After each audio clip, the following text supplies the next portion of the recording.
नमस्कार दोस्तों, स्वागत है आप सभी का थिंकर्स थॉट चैनल में। हम आपके लिए लेकर के आए हैं साहित्य की दुनिया की कुछ चुनिंदा रचनाएं, जिनमें है प्रेम, रोमांच, व्यंग और बहुत कुछ।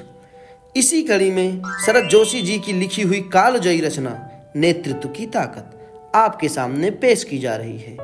यह व्यंग आज के दौर के नेताओं के चरित्र को बखूबी दर्शाता है। तो आइए शुरू करते हैं।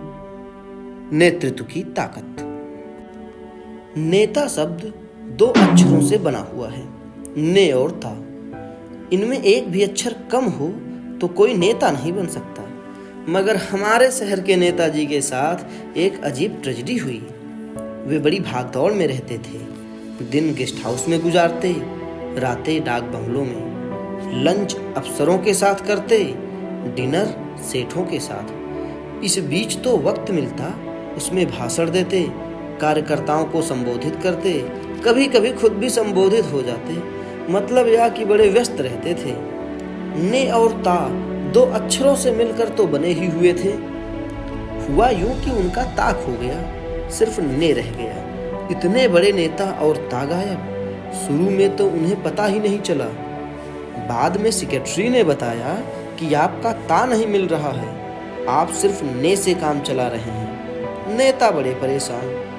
नेता का मतलब होता है नेतृत्व करने की ताकत। ताकत चली गई, सिर्फ नेतृत्व रह गया। ता के साथ ताकत गई, तालियां खत्म हो गई जो ता के कारण ही बजती थी।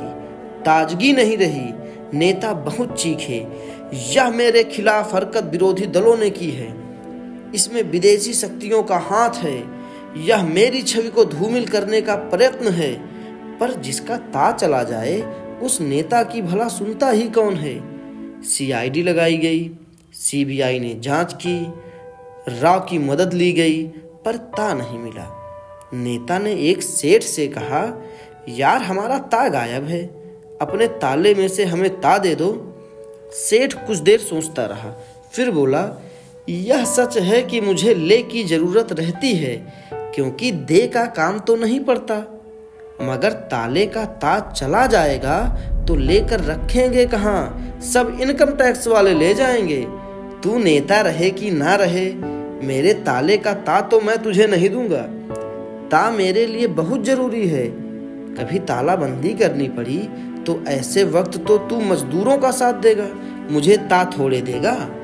सेठ को नेता ने बहुत समझाया, जब तक नेता रहूंगा मेरा ता आपके ताले के समर्थन में रहेगा, रक्षा करता रहेगा। आप मुझे ता दे दो, फिर ले आपका, लेते रहिए, मैं कुछ नहीं कहूंगा। सेठ जी नहीं माने। नेता क्रोध से उठकर चले आए। विरोधी मजाक बनाने लगे।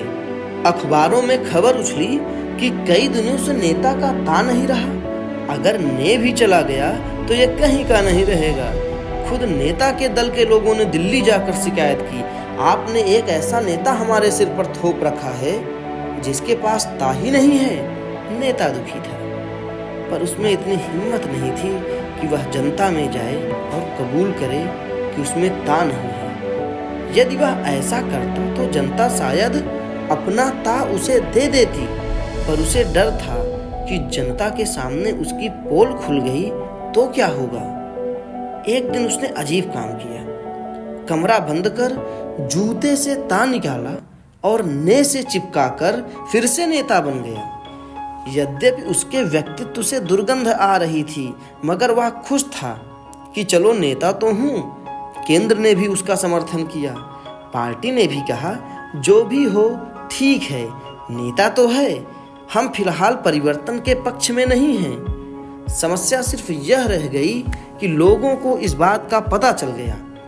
आज की स्थिति यह है कि लोग नेता को देखते हैं तो जूता हाथ में उठा लेते हैं। उन्हें डर रहता है कि कहीं वे उनके जूतों में से ता ना चुरा ले। पत्रकार अक्सर प्रश्न पूछते, सुना है आपका ता गायब हो गया था पिछले दिनों? वे धीरे से कहते, गायब नहीं हो गया था, बात यह थी कि माता जी को चाहिए था तो मैंने उन्हें दे दिया था। आप तो जानते ही हैं मैं उन्हें कितना मानता हूँ। आज मैं जो कुछ भी हूँ उन्हीं के कारण तो हूँ। वो ता क्या, मेरा ने भी ले लें तो मैं इनकार नहीं करूँगा। ऐसे समय में नेता की नम्रता देखते ही बनती थी। लेकिन मेरा विश्वास है मित्रों, जब भी संकट आएगा नेता का तां नहीं रहेगा। लोग निश्चित ही जूता हाथ में ले बढ़ेंगे और प्रजातंत्र की प्रगति में अपना योगदान करेंगे। जय हिंद दोस्तों।